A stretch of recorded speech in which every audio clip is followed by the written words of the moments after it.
Et bonjour à tous et bienvenue dans ce deuxième épisode du podcast Maître Corbeau.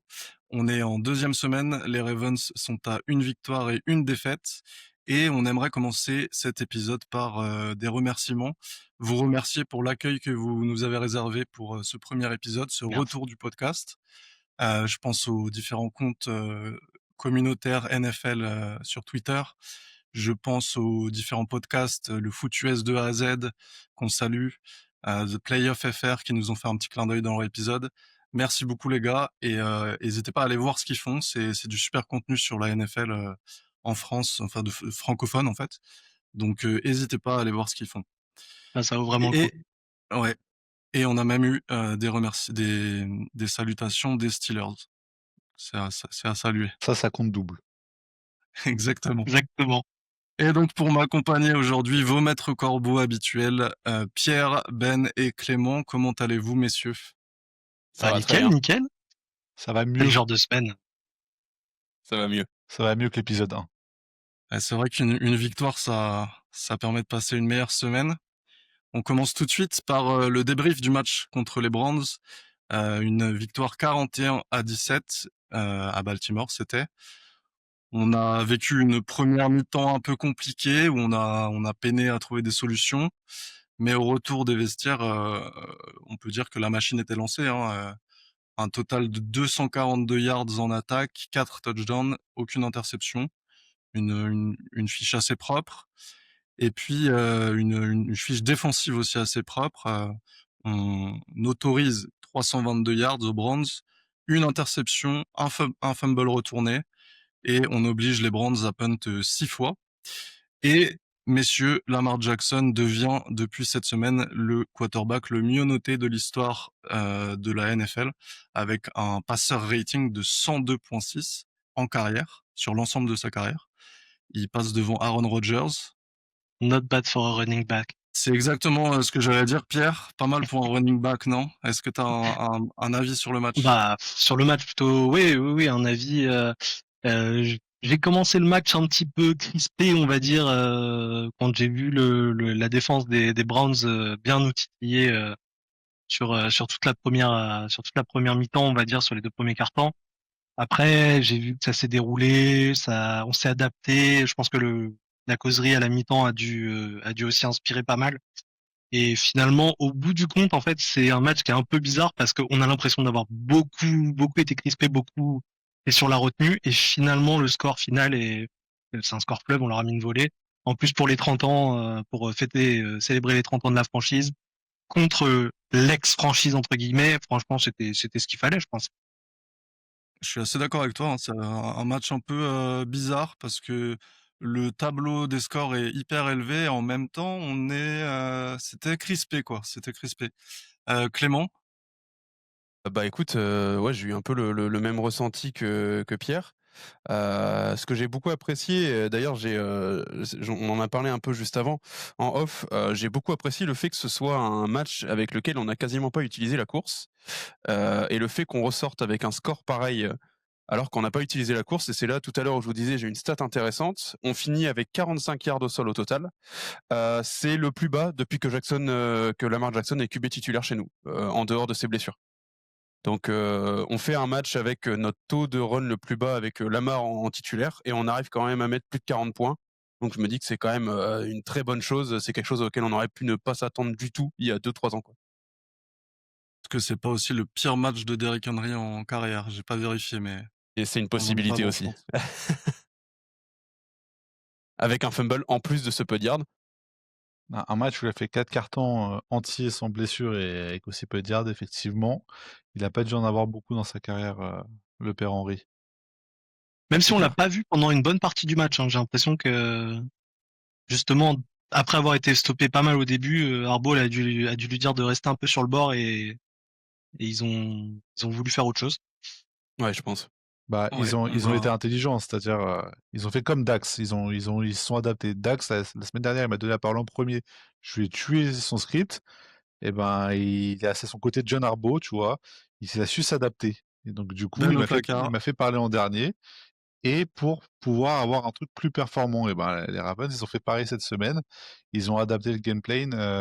On en parlait sur le premier épisode où justement le manque de couilles en termes de play call. Pour rajouter quelque chose à ce qui a déjà été dit, parce que je suis plutôt d'accord avec Pierre et Clem, je trouve que là, on a été agressif sur le play call, malgré l'avance.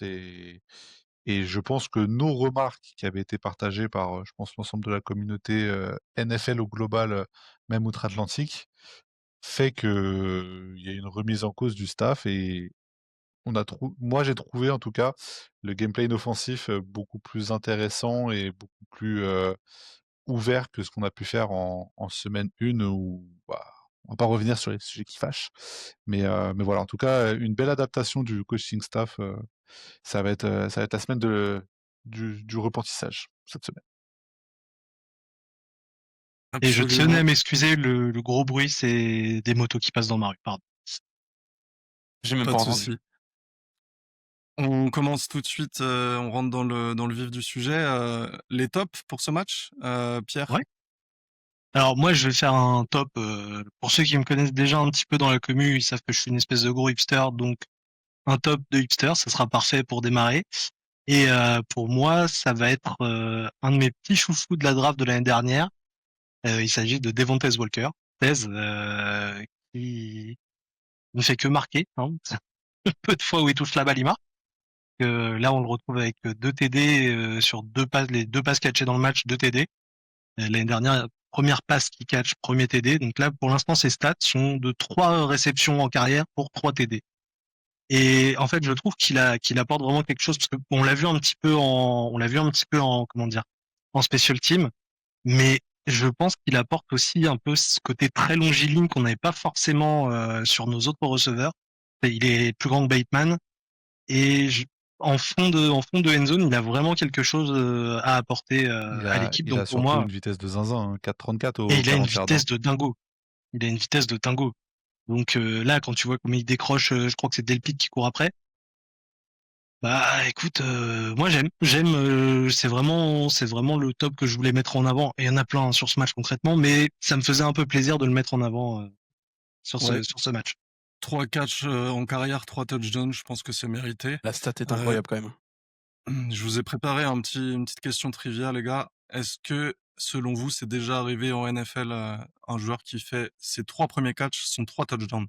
Moi, je suis sûr que oui, parce que sinon, ils en auraient fait des caisses. Oui, je Effectivement, pense c'est aussi. déjà arrivé. Est-ce que c'est déjà arrivé chez les Ravens?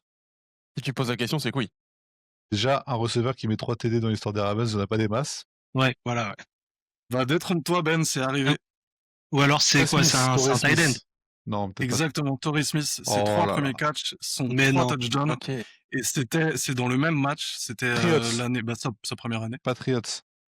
Non, c'est pas Pas, ce pas sur match-là. les Patriots. Je crois que c'est le troisième match de la saison, mais je me souviens plus Parce que de Torrey Smith, il l'adversaire. avait le match un peu référence où il perd son frère la veille du match ou autre et il fait un Oui, match non, de ça c'est godin. bien plus tard. Ça c'est bien plus tard, ouais. Ah bah Non, je non, pensais pas, tu c'était vois. 3 premières réceptions, 3 touchdowns, pardon, dans le même match, ouais. Clem, est-ce que tu veux nous faire part de ton top pour ce Ouais, match carrément. contre les Browns?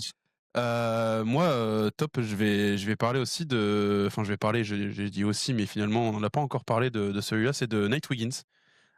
Où finalement, il nous fait forcément l'interception qui nous met quand même un bel élan pour les Ravens dans le match. Une interception avec un retour d'à peu près 60 yards, que demander de plus?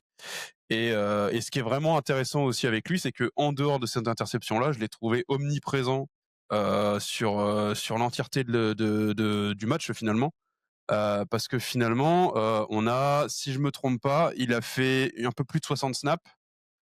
Et sur les 60 snaps, il a été target 8 fois et il n'a concédé que 15 yards.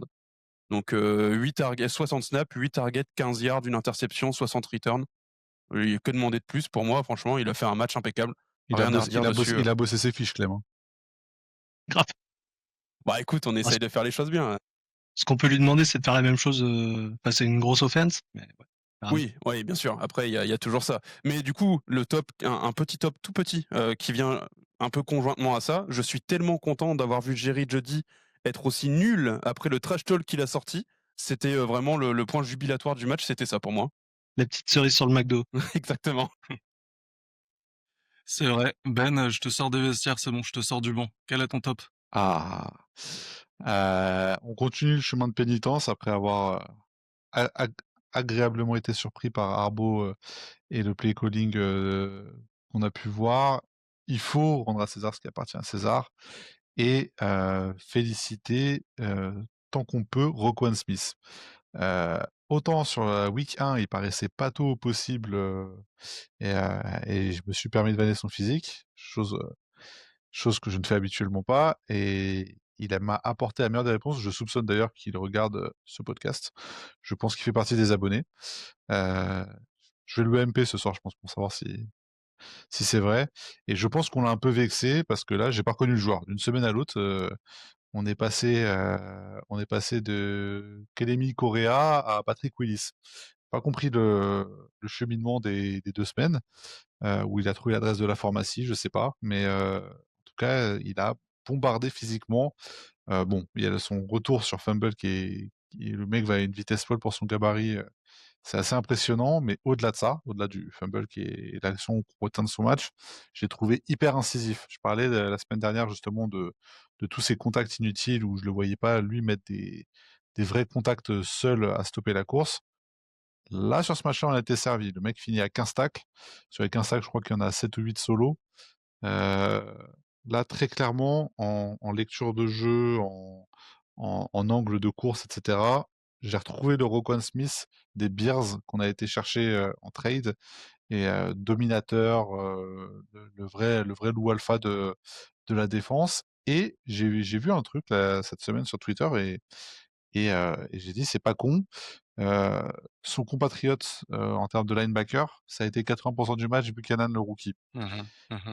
Et qu'on n'a pas vu, du tout en termes de stats, sur le match, et j'étais plutôt d'accord avec l'analyse de dire: «Est-ce qu'un Buchanan à ses côtés qui a plus d'intelligence de jeu qu'un Trenton Simpson, ça libère pas, justement Roquan Smith, pour jouer à l'instinct?» Parce qu'il sait que derrière il a un mec qui a l'intelligence de jeu pour couvrir ou compenser, ce qui va être fait. J'ai trouvé l'analyse qui était plutôt intéressante, et pour l'instant, bah, le coaching staff a l'air de se diriger vers ce duo, plutôt que Trenton Simpson.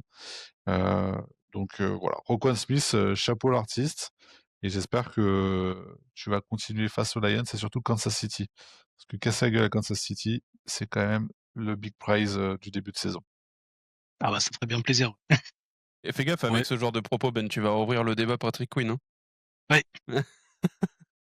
C'est pas moi qui l'ai amené cette semaine. Je l'ai dit la semaine dernière, je ne rentrerai pas dans ce débat-là.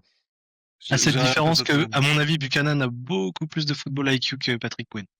Ça n'engage que moi. Je le défends plus depuis qu'il est On chez les parle Lions. Patrick Quinn, le poulet sans tête, le même Patrick Quinn.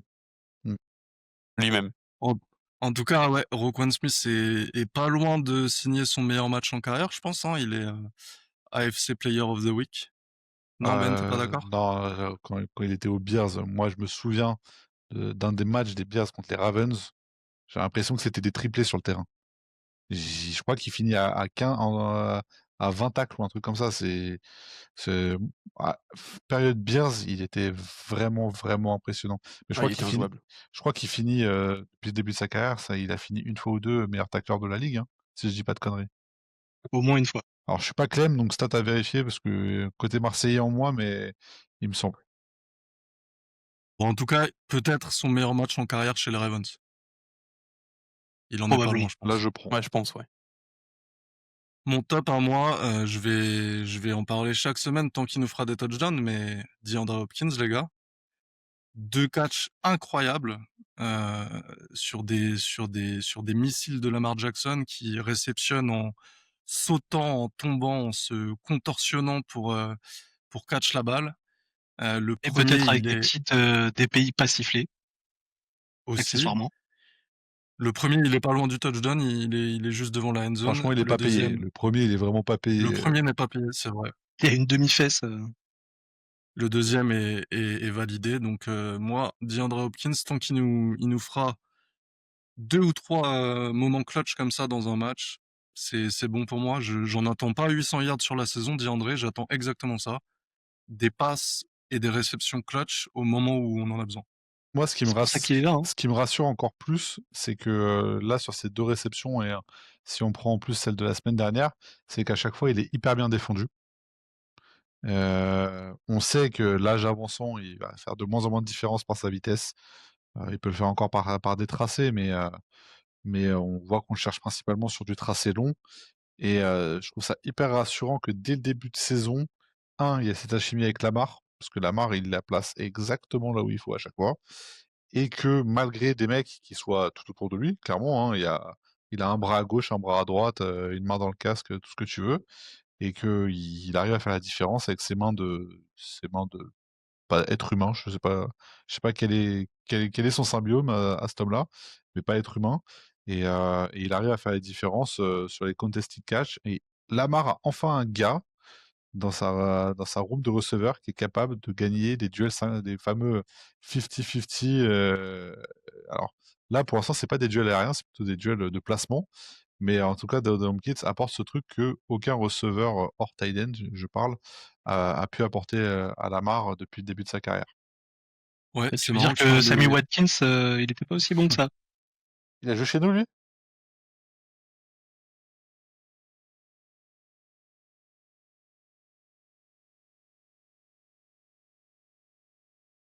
caption, il y avait "Fuck it, Andrew's out there". Ouais, Ouais, ouais, ouais. ouais, c'était Et vraiment ça. là, c'est un peu la même chose, quoi. C'est quand il y a pas de solution, quand la course passe pas, quand il y a pas d'autres receveurs qui sont démarqués, une bombe placée pile au bon endroit, elle va être, on sait que la réception va être contestée, mais là, sur les 4 premiers catchs, Diop, il fait la différence.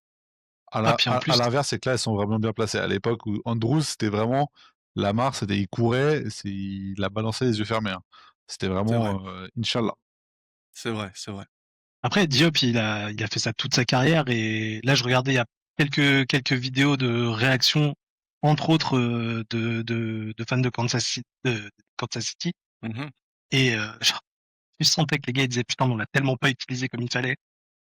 Je sais pas s'il va regarder ce podcast, mais je veux quand même faire une dédicace à Jimmy Finger, qui est un membre, éminent de la communauté sur Facebook, en tout cas des Ravens, qui nous casse les couilles, on va le dire, depuis, un bon 5 ans. Au moins 3 ans, 4 Voilà, ans. un bon 5 ans pour qu'on signe un vétéran, alors lui, sa muse, c'était Julio Jones, mais pour qu'on ait un vétéran solide comme ça et force est de constater que monsieur Finger, n'avait pas forcément, tort, en tout cas, ces 2 premiers matchs, lui donnent plutôt raison, sur le fait d'avoir un big guy, receveur, qui a un CV long comme le bras et qui est pas cramé. En tout cas, pas totalement cramé. Ouais, parce qu'effectivement, on avait tenté avec, Odell Beckham, mais ça allait, mais c'était pas au C'était niveau de très ce qu'on voit mitigé, là ouais. avec Diop. Ouais. Ouais, carrément. Et puis c'est pas le même profil, c'est pas un Julio Jones ou c'est pas un mec qui va gagner sur les duels aériens, sur son physique, ou sur, voilà, il avait des mains, exceptionnelles, Odell Beckham, mais lui, c'était plutôt par ses tracés, sa vitesse, en tout cas, moi, j'ai pas suivi non plus tous les matchs de Odell Beckham depuis le début de sa carrière, mais c'était pas le receveur qui me laissait la plus grosse impression sur les duels aériens. Bah, puis c'est un petit gabarit, c'est pas non plus, il est pas immense, c'est pas lui qui va chercher toutes les balles en l'air. Contester, c'est pas son truc. Par contre, tu la mets à un endroit loin de tout le monde, il peut l'attraper. Ça, c'était plus ça l'idée. Lui, il y sera déjà à cet endroit-là. La cote, 2 TD face à Kansas City de Hopkins, je suis curieux de la prendre celle-là. On verra quand on parlera de ce match-là. Ouais, il nous reste, un match avant d'y aller. On enchaîne les gars sur, les points un peu plus négatifs du match parce qu'il y en a eu quand même, tout n'était pas parfait, notamment en première mi-temps. Les flops, est-ce que Pierre, tu veux nous évoquer ton flop à toi? Bah, alors, soit, ou si vous voulez commencer, parce que moi, des flops sur ce match, j'allais dire que j'en ai pas énormément. J'en ai, mais on va dire si je dois démarrer peut-être avec un petit flop par défaut, pour vous laisser la place de dérouler la gueule de ceux que vous avez pas aimé sur le match. Moi, mon petit flop par défaut, ça serait Bateman, parce que par rapport à la saison qu'il nous a montré l'année dernière, par rapport à ce qu'il nous a montré qu'il pouvait faire, là, je le trouve un peu plus transparent depuis le début de la saison. Malgré tout, il y a aussi une modification qui s'est effectuée, je trouve, dans le game plan. Et on voit qu'il y a beaucoup de receveurs différents sur les 2 premières semaines. Du coup, est-ce qu'on distribue un peu plus de snaps à tout le monde ou parce que lui, il a eu quoi? Il a 2 réceptions, je crois, sur ce match pour une dizaine de yards. Ouais, il fait Donc 7 c'est yards, vraiment 7 pas yards de grand-chose. réception, je crois. 7 yards en 2 réceptions, donc voilà, c'est vraiment pas grand-chose. Par contre, il entraîne toujours un, voire des fois 2 défenseurs avec lui, et ça peut laisser de la place pour d'autres. Donc là, je trouve qu'on l'a pas assez vu, parce que je pense qu'il a des qualités qu'il pourrait vraiment apporter. Malgré tout, on a vu d'autres joueurs, et peut-être aussi grâce à lui, donc c'est un peu un truc en demi-teinte, c'est pas un vrai flop pour moi. Moi, je m'inquiète pas trop pour Bateman. Je pense que c'est une histoire de match-up. Je pense qu'il aura des semaines où il va briller, Flowers beaucoup moins. Il y aura des semaines où on verra pas Hopkins et peut-être plus les tight ends ou à l'inverse. Euh, on joue quand même cette semaine les Browns qui ont quand même une DB room qui est supérieure à ce que j'aurais pensé. On est quand même en corner Newsome et comment il s'appelle l'autre de l'autre côté qui est pas mauvais du tout. Je sais plus, j'ai plus le nom. Enfin bref, ils ont quand même des corners extérieurs qui sont solides. Je pense que le profil de Zay Flowers c'était bien plus intéressant à jouer qu'un Bateman qui est plutôt un mec qui va faire la différence sur du tracé. Euh, Surtout, il y a sur ce match-là, Tess Walker qui, je pense, lui prend des réceptions, Hopkins lui prend des réceptions, Mhm. et Voilà. on fait à peine, on fait même pas 200 yards sur le match, donc c'est pas non plus un gros match d'un point de vue passe. Donc je te le laisse dans les flops, mais je ne m'inquiète pas trop pour l'avenir du garçon. Après, si je peux avoir un mini flop, mais là c'est plus pour le délire du truc, c'est sur l'interception de Wiggins, se faire tacler par un O-line, quoi. Ça c'est moche. Et Bitonio, hein, il est fort, mais ça c'est moche. Pas loin de la end zone en plus. Ouais. Ouais, bah super. Clem, est-ce que tu veux nous faire part de ton flop à toi? Ouais, bah un flop qui me fait mal au cœur, hein, mais c'est Mark Andrews. Alors, qu'on soit d'accord, c'est vrai que le semi-touchdown, c'est assez compliqué parce que oui, il y en a qui vont dire normalement il y a touchdown, il y en a qui vont dire ouais, il a pas fait les 3 pas, il y a pas touchdown. Euh, la réalité, c'est que à part ça, il est invisible. Donc pareil, Ben va me dire que j'ai encore bien bossé mes fiches. Mark Andrews, c'est 49 snaps si je me trompe pas ou 45 snaps sur le match. Ouais, t'as pas tant bossé ta Ouais, fiche mais que ça, sois du coup. précis par contre, s'il te plaît, 45, excuse-moi, si 45. tu veux, voilà. 45 snaps sur le match. Et déjà, il a été ciblé que 3 fois. Donc, est-ce que c'est parce que, comme on le disait justement pour Bateman, est-ce que c'est parce qu'il y a du coup beaucoup plus de receveurs qu'avant, donc une variété, une multitude de choix qui fait qu'il est moins ciblé? Est-ce que aussi il y a eu une perte de confiance de la part de Lamar, ce qui est possible aussi? Mais en tout cas, il a été ciblé 3 fois. Il a fait 2 yards, une réception. Et il a fait une course aussi. On l'utilise très peu Après, il y pour a, ça, mais il a fait une course. si je peux juste apporter peut-être une petite précision, il y a aussi l'absence de Likely qui fait qu'il bloque beaucoup plus. Ça Oui, peut bien sûr. jouer. Ouais. Il est Alors, ah utilisé si. pour le bloc, mais je l'ai pas vu en tout cas. Bon, vous allez peut-être me corriger, c'est pas ce que j'ai regardé plus dans le match, mais je l'ai pas vu omniprésent sur les blocs et faire des blocs vraiment clutch pour le coup, quoi. Je l'ai vu plus vraiment et je l'ai beaucoup vu courir des tracés sur lesquels il n'était pas démarqué et sur lesquels il n'était pas un choix viable, quoi. Je laisse la parole à la défense et après je le redéfense encore plus. Je vais effectivement faire un peu l'avocat de la défense.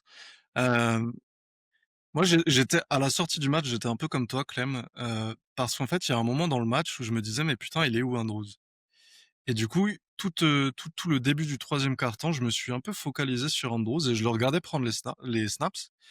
Et il y a un truc qui me paraissait hyper bizarre, c'est qu'il était complètement perdu.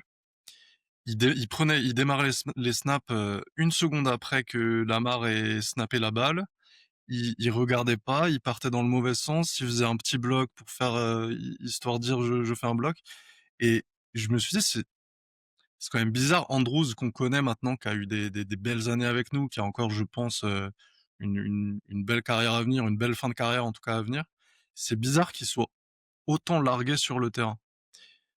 Mon take, c'est que effectivement, je pense qu'on lui demande de faire des choses qu'il n'a pas l'habitude de faire, et en particulier remplacer le travail de Likely et le travail de Ricard.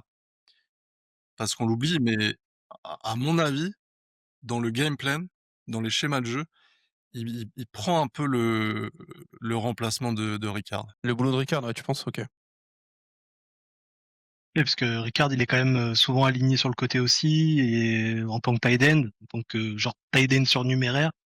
Et ben, tant qu'il est pas là, il faut que quelqu'un fasse le taf. Après, ça se peut que ce soit psychologique et que le match de playoff soit rentré dans sa tête, que le fumble et le drop en fin de match soient restés dans sa tête, mais honnêtement, à ce niveau de professionnalisme, je pense qu'il faut mettre ça derrière toi maintenant, mon garçon. Ah, c'est clair. Et après, théorie du complot, il attendait qu'on le re-signe et on lui a pas proposé ce qu'il voulait, du coup il fait la gueule. Mais j'ai du mal à y croire avec Andrews. Avait pas l'air d'être le type du mec. Ça ressemble pas au personnage, ouais, en effet. Alors, attendez, hein, les personnages, on les connaît quand tout va bien, quand ils sont payés. T'as l'impression que les mecs, ils sont irréprochables. Quand on parle de sous, c'est toujours plus compliqué. Je suis pas du tout d'accord avec tout ce qui a été dit. Euh, Premier point, Likely pour moi, c'est pas un receveur, enfin c'est pas un tight end pardon, qu'on mettait en bout de ligne, c'était plutôt un tight end qu'on flex, qu'on faisait partir en motion et qui jouait limite slot sur la plupart des snaps. Donc Likely pour moi, dire qu'il prend le job de Likely qu'il sait pas faire, c'est faux, archi faux. Pour moi, Likely, ce sera jamais un bon tight end que tu mettras en bout de ligne traditionnel. C'est un mec qui est très bon quand tu le mets en motion et qui est très bon en bloc en mouvement, mais pas sur un bloc en bout de ligne. Andrews a toujours été un peu meilleur que lui sur cet aspect-là, même si c'était pas non plus une superstar là-dessus. Je pense que Andrews, est de plus en plus cramé physiquement. C'était déjà le cas les années précédentes, mais c'est pas très grave parce qu'il avait l'intelligence de jeu qui faisait qu'il savait toujours se retrouver dans la bonne zone au bon moment pour offrir une solution à Lamar Jackson et qu'il avait des mains qui étaient hyper fiables. Là où je suis par contre d'accord avec ce qui a été dit, même si c'était une supposition, je pense que psychologiquement, le match des Bills l'a ruiné complet. Je pense que le match des Bills en playoff l'a ruiné psychologiquement. Et au-delà du match, je pense que toutes les réactions qu'il y a eu derrière, fall trade, fall cut, machin, etc. Je pense que quand tu es joueur en NFL, que tu as été adulé toute ta carrière et que derrière tu manges ça sur un match, je pense que pour t'en relever, déjà que tu as le sentiment de culpabilité, derrière tu te sens plus aimé et tout le monde dit allez maintenant c'est likely, toi t'es fini, machin. Je pense que psychologiquement c'est très dur. Et alors l'analyse que tu as faite, moi je l'avais pas spécialement faite sur le focus sur lui, et c'est très symbolique. Andrews, c'est huitième ou neuvième saison, huitième saison, neuvième saison, que le mec il soit paumé sur un terrain alors qu'il a le même quarterback depuis X années, que c'est le même coordinateur que l'année dernière. Je pense que là, c'est lui, je suis plus inquiet que Bateman, parce que je pense que le retour de Likely va l'enterrer encore plus, que le retour de Ricard va l'enterrer encore plus, et que derrière, maintenant qu'on a DeAndre Hopkins, Bateman, Flowers, Likely, Tess Walker qui monte le bout de son nez, Derek Henry à nourrir, j'ai peur qu'il devienne 4e, 5e option et qu'un tight end en dernière année de contrat, qui cherche son dernier contrat, très clairement l'année prochaine, je pense que ça va être difficile et c'est pas improbable que si ça continue comme ça sur 2-3 semaines, qu'il soit trade avant la 8e semaine, aussi bien pour les Ravens que pour lui, parce que je pense que ça vaut mieux faire une séparation et c'est on va dire, en tout bien tout honneur et que chacun arrive à trouver son compte. Heu, mais je pense que c'est condamné à finir un peu, ça donne un petit goût de la saison de trop. Ouais, Je vois ce que tu veux dire.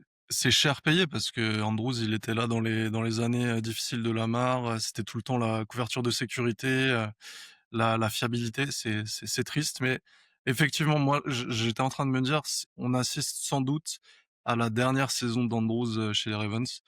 J'avais pas vu venir le trade avant la deadline, mais ouais, c'est pas bête, ouais. Ne serait-ce que pour aller chercher du pass rush.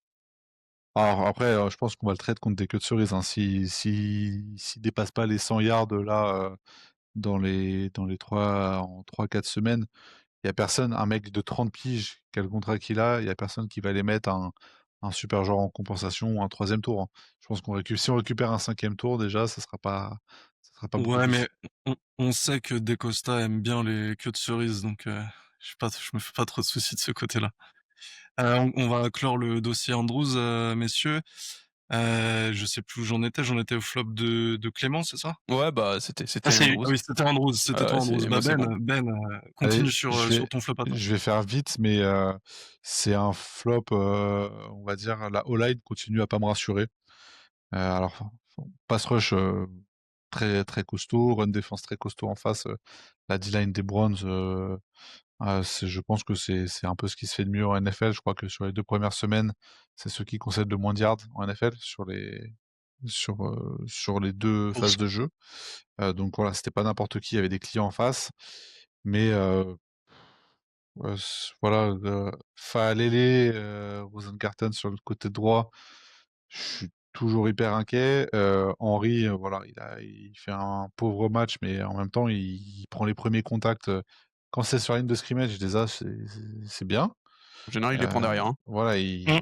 enfin, j'ai pas vu la O-line prendre le dessus physiquement une fois sur la D-line des Browns.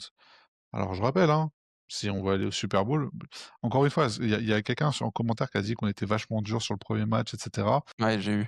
J'en profite pour dire, en fait, moi, enfin, je parle en mon nom, je suis dur parce que je le fais en rapport avec les attentes. Si on avait un effectif, si voilà, l'objectif c'était d'être, qualifié en play-off et pas plus, je serais beaucoup moins exigeant. Mais là aujourd'hui, l'objectif affiché, c'est d'aller chercher un Super Bowl. Bah, forcément, j'attends à avoir une O-line. Enfin moi Faut que ça agisse en voilà, conséquence. quand je regarde un peu les Eagles, Kansas City, de ce week-end, bah, quand tu vois le niveau de jeu, franchement notre O-line, moi j'ai peur, même si on va au Super Bowl contre les Eagles, quand tu vois les monstres qu'ils ont en face, ça me fait flipper. Donc Faalele, ça reste un mystère parce que pour moi il fragilise Rosengarten, très clairement. Ouais. Heu, Même si lui ne fait pas techniquement un super début de saison, très clairement. Je trouve que voilà, et Voriz se fait, alors moi visuellement sur le terrain, ça m'impacte pas plus que ça, mais il se fait désosser par, Pro Football Focus. Donc c'est que j'estime qu'ils connaissent mieux Oui, ils ont peut-être vu 2-3 trucs, je pense. voilà, je pense qu'ils ont une meilleure vue d'ensemble que moi, et donc mais je crois qu'il a 38 ou 39 en grade, c'est un des plus faibles, hein. Maurice, sur les 2 premiers matchs de la saison là, il est noté 88e garde sur 89 dans la ligue. Donc Faalele est à 50. voilà, donc ça veut dire que tu as tes 2 gardes qui sont dans le dernier tiers de la NFL, et il y a un moment, il va falloir faire quelque chose. Alors il y a Emory Jones qui va revenir à un moment de blessure, j'espère cette année, qui va peut-être, apporter, un brin de folie, mais là, avoir un garde, voilà, avoir un trou dans ta O-line sur lequel, voilà, tu as un poste où tu es un peu moins bon, ça peut le faire. Quand tu as tes 2 gardes, plus ton right tackle qui est, qu'on va dire qui est dans le dernier tiers, c'est un peu touchy. Même Stanley, là, s'est bien fait bouger face à Myles Garrett. Je crois qu'il concède 2 sacs, sur le match. Les Donc 2 viennent de son côté, mais les 2 viennent de son côté et sur un passage intérieur sur Voriz. voilà, mais en Et tout Voriz, il tient pas du tout son voilà. assignation, donc La O-line, je suis pas du tout serein.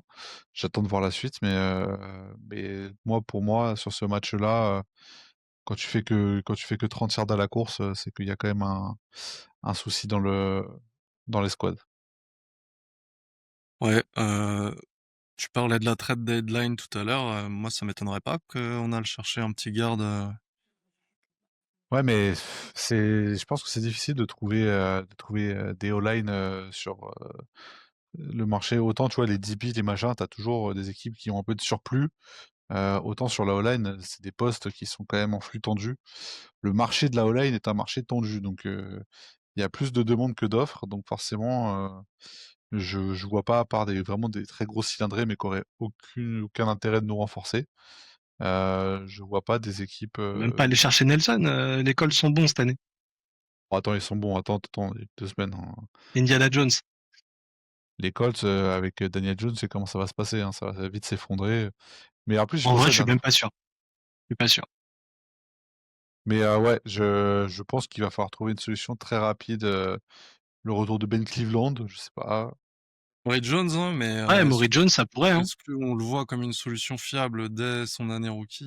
Je suis pas Bah, on va sûr. le voir comme une À rustine déjà, à je partir pense, du pour moment où tu as commencer. un gars qui est 88e sur 89 sur le grade, c'est quoi le risque que tu prends? Bah, que ce soit le C'est clair. 89e, ouais, OK. Tu as une chance sur 89 qu'il soit plus mauvais. Donc en soi, les probas parlent pour toi, quoi. Ouais. Moi, je vais faire rapide sur mon flop parce que je sais que vous allez pas être d'accord et je vais me faire des ennemis. Mais Todd Monken, sur ce match, je j'ai pas compris le plan de jeu offensif. Je quitte ce podcast. Je attendez, on c'est vrai qu'après Non, les j'ai années dit sur Greg l'Assemblée Roman nationale, là, y a pas moyen. c'est vrai qu'après les années Greg Roman, Todd Monken, il est arrivé comme le sauveur et il faut reconnaître qu'il est excellent. Sur ce match, je l'ai pas trouvé si bon que ça. Parce qu'on est en première mi-temps, on voit que ça passe pas à la course. Alors c'est une grosse défense en face, certes, mais l'adaptation, c'est de passer 100% à la passe.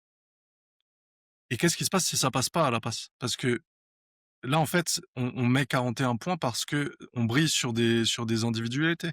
Sur Lamar qui fait des miracles, sur DeAndre Hopkins qui fait deux catchs incroyables, sur Tez Walker, etc. Mais si l'attaque en face, c'est pas celle des Browns et qui sont capables de nous coller aux fesses, moi, ça Ah, mais m'inquiète un peu. là, c'est du what if parce que finalement, au bout du compte, c'est passé, tu vois. C'est l'adaptation, elle s'est faite et en plus, Moi, elle s'est faite sur un secondary qui est pas dégueulasse, encore une fois. en fait, j'ai eu Et l'impression de revoir le match contre les Chiefs en playoff en 2023. C'est-à-dire qu'on n'y arrive pas à la passe, on n'y arrive pas à la course, pardon, et on tente tout à la passe. Non, non, il y a une grosse différence, c'est contre Kansas City, on les crève à la course au début de match. À chaque fois qu'on court, on les déglingue. C'est ça la grosse différence. Là, très clairement, tu vois qu'à la y a rien course, qui passait. ça ne passe absolument pas. Quand Derrick Henry, quand même, le mec, il finit à 22 yards, c'est que très clairement, on n'était pas équipé pour pouvoir courir contre leur D-line. Donc, d'où le flop et d'où mon inquiétude de pas pouvoir avoir un plan de jeu plus équilibré, je suis d'accord avec toi. Mais pour moi, Ted Monken, il fait exactement ce qu'il faut faire en termes d'ajustement. Moi, j'aurais bien aimé qu'on arrive à un plan de jeu un peu plus équilibré, même si j'entends hein, tout ce que tu dis, mais Allez, à vous dire que t'avais en- en- tort. non, non, mais je reconnais volontiers que le problème numéro un, c'est la ligne offensive, ouais. Je reconnais Ah, et puis, volontiers. c'est compliqué d'équilibrer quand t'as 8 mecs dans la boîte à chaque fois qui cassent la gueule à tout ce qui passe devant eux. Donc, En fait, j'arrive pas à mettre des mots, mais j'ai l'impression que on est à chaque fois caricatural, quoi. J'ai pas trop Je ressenti sais pas. ça sur ce match pour le coup. Je suis un peu d'accord avec Pierre Eben, j'ai pas trop ressenti ça. C'est Bah, vrai, mais Bah, le c'est gars, vrai que là, ça va à l'inverse de ce qu'on disait sur le premier podcast, c'est-à-dire enfin, ce que j'ai dit en tout cas moi, c'est que on a puni des mecs qui bourrinaient la boîte. On a fait exactement ce qu'il fallait, des tracés longs, des deep shots. Et voilà, tu veux jouer? Super, t'as arrêté Derrick Henry. Super, on t'en a mis 40. Si t'as gagné ton petit combat, nous on a gagné la guerre. moi, je suis content de me tromper, hein, honnêtement. on sait pas, hein. Je pense que le gros point de flou sur ce que tu dis, c'est que si jamais Monken avait persisté à la passe et que par contre nos passes ne fonctionnaient pas et qu'on avait des plans de jeu qui ne passaient pas, là oui, ça aurait été problématique. Là, à l'inverse, en soi, Monken, finalement c'est comme les gros matchs d'Henry. À partir du moment où on voit que dans un match Henry il passe, il t'envoie Henry tous les trois plays, Henry il te fout 60 yards à chaque fois et puis t'as rien à faire quoi. Donc là en fait j'ai l'impression que c'était un peu la même chose dans l'autre sens si tu veux. Je trouve que, en effet, il a pris la décision de, du coup, se focus beaucoup plus sur la passe. Mais dans un autre sens, ça passait quasiment à chaque fois. On n'a même pas eu ne serait-ce qu'une menace d'interception ou quoi que ce soit. Donc en soi, bon, pourquoi pas rester comme ça et continuer à bourriner sur l'aérienne si on passe pas en courant, tu vois. Surtout qu'on a essayé en début de match. C'est pas comme s'il avait dit dès le début de match, on fait que de la passe. Là, on a essayé, ça passe pas. Allez, on s'adapte. Ah, bon, bah là, ça passe. On reste là-dessus. Ouais, je d'ailleurs, c'est pense ce que qui ça s'est explique passé comme aussi ça. cette grosse différence entre les deux mi-temps. Parce que tu sens vraiment que ça a switché vraiment à la mi-temps. Ils ont dit, bon, bah, vas-y, tu sais quoi, c'est le mec bourré qui rentre chez lui avec sa clé, quoi. C'est pas la bonne porte. Ok, vas-y. Bah, tu vois, et après, il a réussi à ouvrir derrière. Donc, Je suis d'accord. Je suis d'accord pour pas le mettre en point faible, mais je le mettrai pas en point fort, moi. non, Ok. non, mais sans dire point fort. Après, ça reste ton point faible, hein, t'inquiète. Peut-être que tu nous donneras tort par la suite, hein. J'espère pas. Juste, on te juge, mais après, Voilà, c'est on ton bouge avis. pas. Et tous les gens sur YouTube te jugent. On continue, messieurs, avec l'action du match, le play of the game. Pierre? Ouais, bah moi j'ai un play of the game et je vous en ai parlé la semaine dernière. J'aime quand il y a des gros qui tapent sur des gens. Et c'est le strip sack de T-Rob, Davius Robinson. C'est un joueur de devoir, un joueur que j'aime beaucoup dans ce qu'il fait et qui est pas forcément flashy, mais qui Le fait beaucoup de Jared bien. Johnson des temps modernes. C'est ça. Et ce strip sack et bien sûr évidemment le scoop derrière de Roquan Smith qui part tout droit tel un jeune running back de high school et pour aller donner le ballon à sa maman d'ailleurs dans les tribunes. C'est hyper mignon. Quand tu vois le mec qui tabasse des gars sous le match et qui va faire un bisou à sa maman juste après avoir marqué un TD, tu te dis, ok, c'est pourquoi pas, un peu de douceur dans ce monde de brut. Mais ouais, pour moi, ça serait vraiment ça, l'action du match est vraiment on parlait de momentum la semaine dernière et c'est vraiment ça le coup de marteau, le coin qui vient ouvrir la porte. Clem? Bah écoute, j'allais être pas très original et te parler de l'interception de Nate Wiggins que j'ai déjà évoqué tout à l'heure. Donc je vais pas la réévoquer. Si je dois en évoquer une autre, j'espère que c'était pas l'une des vôtres, je me souviens plus. C'est le kick block de Hummel. Parce qu'on en voit tellement rarement que je me suis dit C'est un punt, je crois, de mémoire, c'est un punt. c'est un punt Je ou sais un plus. kick? Ouais, c'est un punt, t'as raison, excuse-moi, c'est un punt. Ouais. Je crois que Le ça faisait depuis 2016, effectivement, qu'on n'en avait pas vu, ouais. Donc ouais, rien que ça, en fait, c'est peut-être pas l'action qui fait changer le match, clairement pas. Mais rien que pour le plaisir d'en voir un, pour moi, c'est très bien. Quand Ah, même, puis Hummel en c'est plus, un moment dans le match où on a du mal à avancer quand même, donc il fait du bien celui-là. Hein. Ouais, c'est clair. ah, puis Hummel en plus Ben, quand on l'a pris, c'était vraiment parce qu'il devait apporter sur équipe spéciale. C'est ça. Donc, bah voilà quoi, c'est top payoff Signature, et salaire justifié. j'ai juste cru qu'il allait ruiner le genou de Bororquez là du punter. Bon, Il lui retombe dessus, mais salement le genou il plie. les risques Oui, du Dans un métier. angle qui est pas prévu.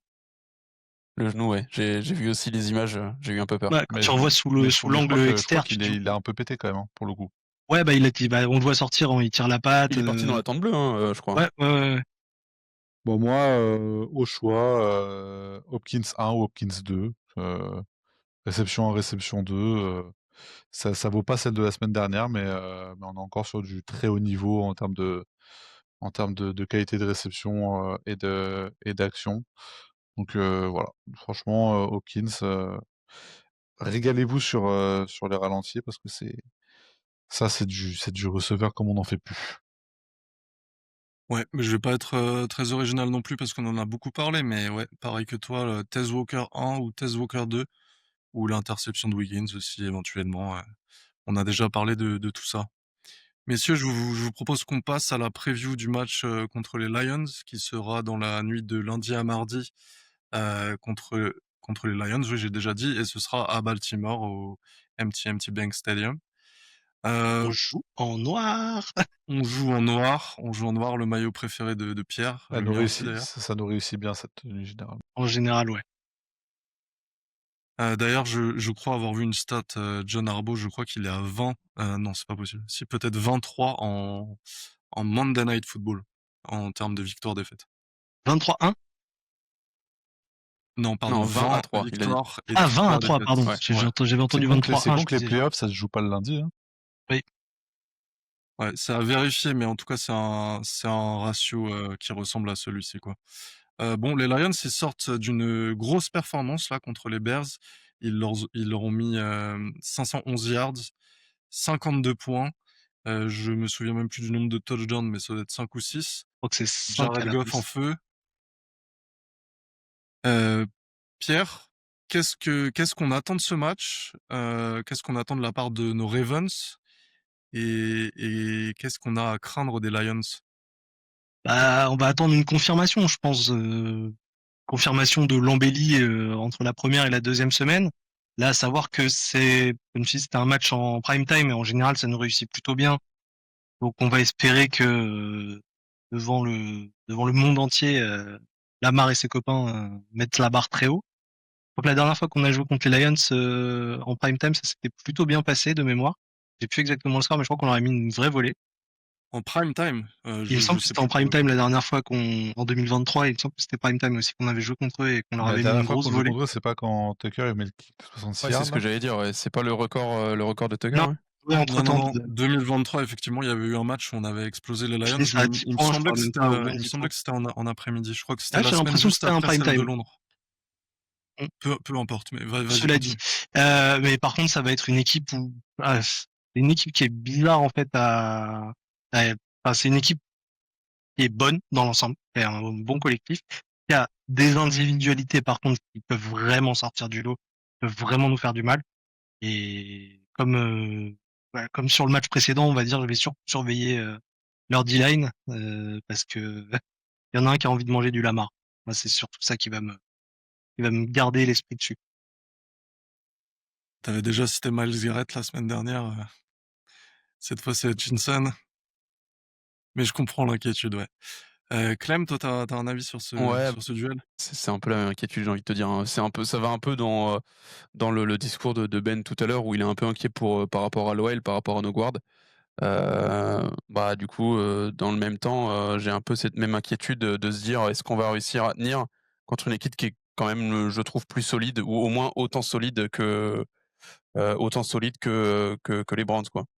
Après, la D-line intérieure des Lions, c'est moins fort que celle des Browns, pour le coup. C'est pas naze, hein, mais c'est moins fort.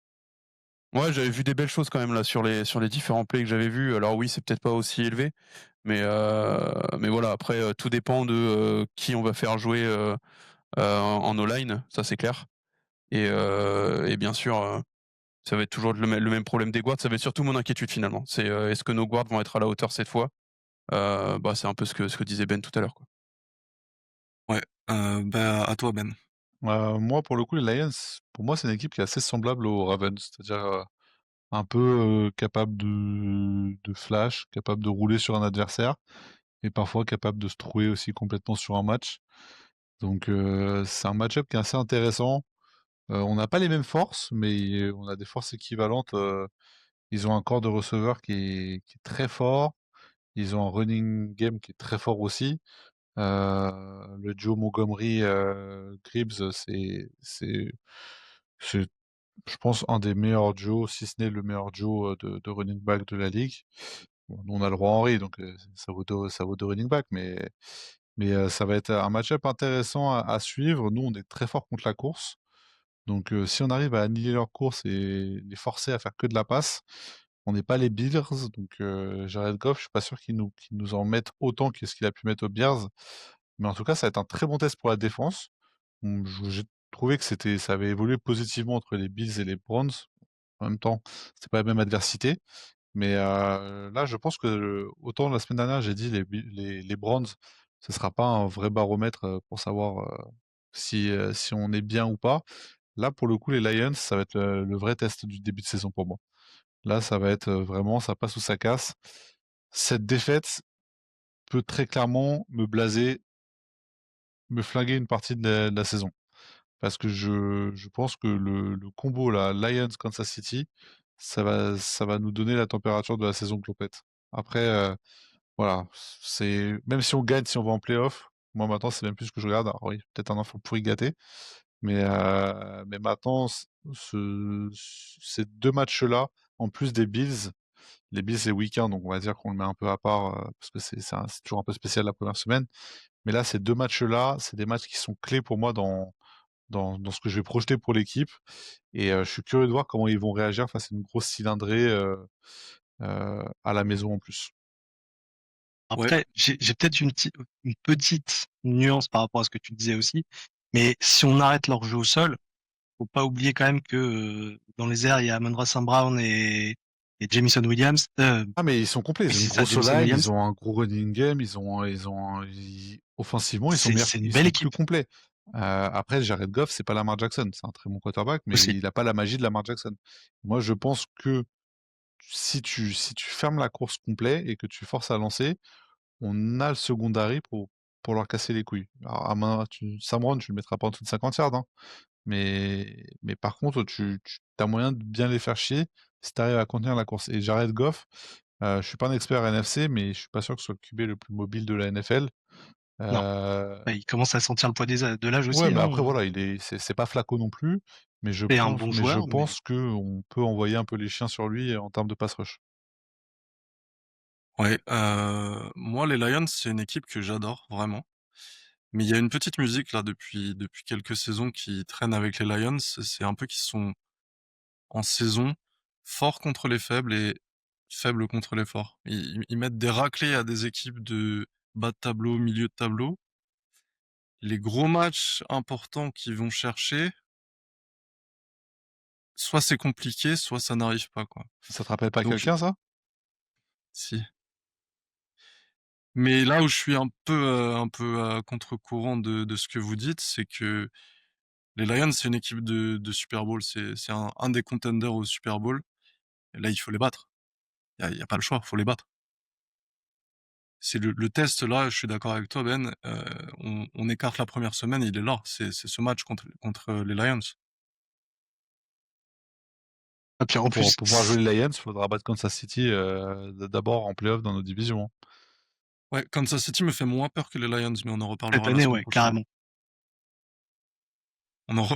On aura l'occasion d'en reparler. Ça reste une équipe Vo chiante, mais cette année, je pense que les Lions sont au-dessus de Kansas City. Votre factor X, votre clé pour le match, messieurs, Clem, est-ce que tu as un factor X pour ce match à surveiller? Bah, on les a tous un peu cités, hein, j'ai envie de dire, mais heu, dans un premier temps, forcément Hutchinson, qui était pour moi un gros facteur X et après on l'a cité aussi également, mais la capacité à contenir des mecs comme Sam Brown qui sont d'excellents receveurs. Heu, Vu ce qu'on a vu, là cette semaine, bon après comme on l'a dit les semaines dernières, c'était, Jerry Jeudy donc on a connu mieux, mais vu ce qu'on a vu cette semaine, si on arrive à faire un jeu à peu près similaire, j'espère en tout cas qu'on aura des corners et bah, du Wiggins et du Hamilton qui seront toujours au même niveau et qui vont pouvoir justement contenir ce genre de mec. Je dis ce genre de mec, mais en fait, il y a surtout que lui quoi, qui me fait vraiment peur, Saint Brown, il y en a d'autres qui sont bons, mais Saint Brown, c'est vraiment celui qui me fait peur parce que je sais il peut être vraiment explosif et être vraiment clutch dans certains moments, quoi. On n'en parle pas, mais Awuzie fait un bon début de saison pour moi aussi, hein.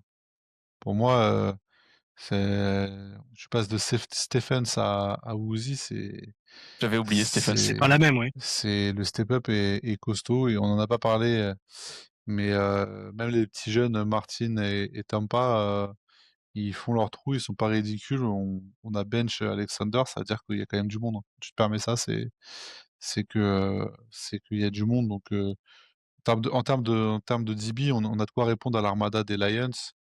Moi, le factor X, je pense que je vais dire Likely, le retour de Likely. Ça va être un peu pick your poison pour la défense des Lions. Tu vas arrêter Henry, comme les Browns. Fais donc derrière, bah, tu fais le choix de te faire ouvrir par Zay Flowers, Likely et consorts. Tu veux, t'assurer le coup, là-dessus, eh ben, Derrick Henry va te rouler dessus. Donc, je pense qu'on a une offense qui doit casser la tête à tous les defensive coordinateurs de la NFL, Tu mais m'étonnes. mais clairement, je pense que Likely, heu, plus les années passent, plus, il fait adapter le gameplay défensif des équipes adverses. Absolument. Pierre, est-ce que tu as une clé du match, un factor X à surveiller? Bah, nous, ce qui va être à surveiller, je pense, chez nous, et comme tu le disais, pour suivre un peu ce que Ben disait tout à l'heure, c'est que comme Goff n'est pas forcément le mec le plus rapide, enfin, du moins le plus mobile de tous les quarterbacks de NFL, c'est vraiment le pass rush, il va falloir step up. Et ce qui va être compliqué, alors peut-être un bien pour un mal, mais là pour l'instant c'est un peu tôt pour en parler, ça va être l'absence de Kyle Van Noy. Je sais pas qui va vraiment prendre le lead là-dessus. Pour l'instant, Madi Bouike a vraiment le lead, je pense. C'est vraiment lui qui emmène les autres. Est-ce que Owe va réussir enfin à passer un tackle?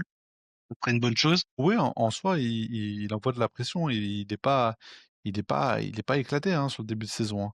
Il finit Ouais, pas, mais il est censé arriver à toucher les QB. après attention, hein, moi ce que j'ai remarqué, c'est quand même que le gameplay des 2 équipes qu'on a jouées, je pense que notre pass rush est quand même un minimum craint, parce que ça cherche quand même toujours de la passe rapide et à évacuer le ballon rapidement, hein. J'ai alors contre comment ça s'appelle, Josh Allen, le gameplay est un peu différent parce que tu cherches pas forcément à aller le saquer, tu cherches à le contenir. Mais tu vois que les Browns quand même, ils étaient pas sereins et ils ont envoyé du jeu rapide. Donc Pour moi, le pass rush, ça va être pareil. Les Lions, ça va être un bon test parce qu'eux, ils aiment bien, envoyer parfois des gros jeux et cetera. Mais, oui, en soi, quand tu regardes ces pourcentages de gains, des win rates sur le pass rush, il est dans pas ce qui se fait de mieux, mais il est dans le bon tiers, quoi. Alors moi, celui qui va m'intéresser à voir un petit peu, je pense, et bon alors déjà Travis Jones, voir ce qu'il peut apporter. Lui, il prend quand même, je trouve qu'il a pris un petit peu de volume par rapport à ce qu'il avait pu nous montrer les saisons précédentes. Et il commence vraiment à amener quelque chose. Mais j'ai vraiment hâte de voir un peu plus Peebles parce que je trouve qu'il a quelque chose quand il est sur le terrain. Il s'arrête jamais de pousser, il s'arrête jamais de bouger et il va être chiant à jouer pour pas mal de O-line, je pense. En tout cas, c'est incroyable hein, d'avoir taillé Patrick Quinn pendant des années pour venir sucer Odafe Oweh derrière. Ça me rend complètement fou. Odafe Oweh, il a pas coûté autant de matchs que Patrick Quinn, hein. Désolé, mais moi, il y a beaucoup de choses que j'ai pas oubliées. Bon, en tout cas, je vais faire rapide sur mon facteur X. Pour moi, c'est un match qui risque de se jouer sur la bataille des turnovers. On sait que sous pression, je vais pas vous rappeler un match de playoff récent, mais on sait que sous pression, on a tendance à perdre un peu la balle n'importe comment, à faire des fumbles lors des passations à Justice Hill ou Derrick Henry, il en a déjà fait 2 cette saison. On sait que bon, je vais pas citer Lamar parce que interception, il est impeccable depuis plus d'une saison, donc j'ai pas de crainte vis-à-vis de Lamar. Il peut fumble quand même et d'autres joueurs peuvent fumble. Et de l'autre côté, moi c'est Jared Goff qui, pour le coup, n'est pas un joueur très propre. Je parle pas de son hygiène personnelle, mais de son hygiène de quarterback. Il peut sortir un match à 3 interceptions, c'est possible. Et avec notre deuxième rideau et troisième rideau, j'ai un peu d'espoir qu'on arrive à lui mettre des bâtons dans les roues, ou dans les mains plutôt. Zachary Orr, on compte sur toi. C'est ton moment. On va passer sur la dernière partie du podcast, messieurs, la partie prono. Un petit rappel du classement. C'est Monsieur Ben qui remporte la bataille des pronos pour cette première semaine. Il avait pronostiqué 45-24 contre les Browns et on a fait 41-17. Donc c'est celui qui se rapproche le plus. La France n'oubliera pas, Dax, tes gros yeux quand j'ai dit 45 points. La France s'en souviendra. J'assume totalement. En tout cas, Ben en tête du classement, 2 points, 1 point pour le reste des maîtres corbeaux. Je vais vous demander votre pronostic pour le match des Ravens contre les Lions et je veux un score précis avec le vainqueur et le perdant. C'est moi le leader, donc c'est moi qui commence. Allez, 35-28 pour les Ravens, match où ça score fort des deux côtés. 35-28, c'est validé. Pierre, Moi, je partirais sur un 31-24 pour les Ravens. Match serré. On est très Clem, serré, on est très serré. Moi, c'était 31-28. Et match pour les Ravens aussi. Allez, ça y est. Ils ont senti que j'avais le vent en poupe, j'aurais dû parler en dernier. On m'apprendra. moi je l'ai noté avant le podcast et je suis comme vous, j'ai écrit 36-27. Oui, on l'avait tous écrit. El famoso truc écrit avant, pas de On souci. fera appel à la VAR. Lance un drapeau rouge. Pas Madame Frappard, s'il vous plaît. En tout cas, on voit tous les Ravens victorieux avec une petite tête d'avance. On est plutôt optimiste, Bon, j'ai après, l'impression. on n'est pas objectif. N'est On pas va- toujours On très va pas se objectif. mentir, je vais pas les mettre souvent perdants cette année, hein. Mais la plupart des observateurs, j'ai vu un petit peu sur ESPN, CBS et tout, étaient assez d'accord avec nous. Ça va être un match serré, mais ils voient plutôt les Ravens aussi. ESPN, ils retournent leur veste plus vite qu'une éolienne, quoi. Ok, messieurs, on a fait le tour de ce match de semaine 2 et de ce match de semaine 3. Est-ce que vous avez quelque chose à rajouter? Libérer Quinton Mitchell. Ouais, libérer Keaton Mitchell, vraiment. Et On a envie de vraiment le sur voir. un match comme ça, en plus, je pense qu'il pourrait avoir son intérêt son intérêt clairement sur l'impact qu'il pourrait avoir. Si j'ai peut-être un petit truc que j'ai oublié tout à l'heure, vraiment la Jonte Wester, on va continuer à le regarder de près. Parce qu'il passe pas loin Il est de fun, quelque chose de joli. sur les punt return, ça faisait longtemps Ouais, qu'on c'est n'avait pas clair. eu un mec avec des pétards dans les chaussures là comme ça qui change d'appui, de manière aussi radicale. C'est les joueurs un peu de joystick comme ça qu'on aime bien Quand le regarder. mec arrive à feinter le caméraman, c'est que ouais, il a vraiment un truc. Non, mais surtout que j'en avais marre d'avoir des mecs qui faisaient que des fair catch sur punt return. Donc un mec qui a un peu de cojones et qui hésite pas à relancer des ballons au-delà de quand ils sont dans les 40 yards, ça fait du bien et ça a son importance, hein, parce que pareil, hein, quand on parle de momentum, quand tu repars de tes 40 yards plutôt que de tes 20 ou tes 10 yards, on a une phase contre les Browns où on faisait que jouer dans nos 20 yards et on n'arrivait pas à avancer, bah là forcément, tu prends 3 points au minima beaucoup plus facilement. Absolument. Clem, un mot de la fin? Bah, un mot de la fin, c'est j'espère qu'on est bon en prono, voilà. Et on peut dire, pensez à vous abonner, mettre un like, n'hésitez pas à nous mettre des petits messages, ça fait plaisir à chaque fois d'avoir vos retours. Et on a été d'ailleurs extrêmement surpris, on vous en remercie parce qu'il y a eu beaucoup de messages vraiment très très sympas. Carrément, ouais. Et comme Dex a remercié tout à l'heure, mais vraiment ça fait plaisir et puis ça donne envie de partager encore plus avec vous. Donc n'hésitez pas, nous on est là et on vous Et on répondra, y a a pas de pris souci. goût aux vues, donc maintenant va falloir regarder tous les épisodes. Désolé. C'est ça. Et on vous a entendu, on va essayer de voir pour mettre en place tout ça Aussi. sur des plateformes d'écoute style, je sais pas si j'ai le droit de citer de marque, donc je vais pas en citer, mais style vous Disons connaissez 3 quoi. à la limite. Alors t'inquiète, avant que l'Arcom elle s'intéresse à cette chaîne YouTube, On a de la marge. t'as quelques... Ouais, mais je veux pas réveiller de vieux démons en vous, donc je préfère pas. Vous connaissez. Très gentil. En tout cas, ouais, n'hésitez pas à nous laisser vos retours, ça nous fait plaisir et on essaie d'en tenir compte. On s'arrête là pour aujourd'hui, messieurs. À la semaine prochaine. À À la semaine prochaine. Ciao.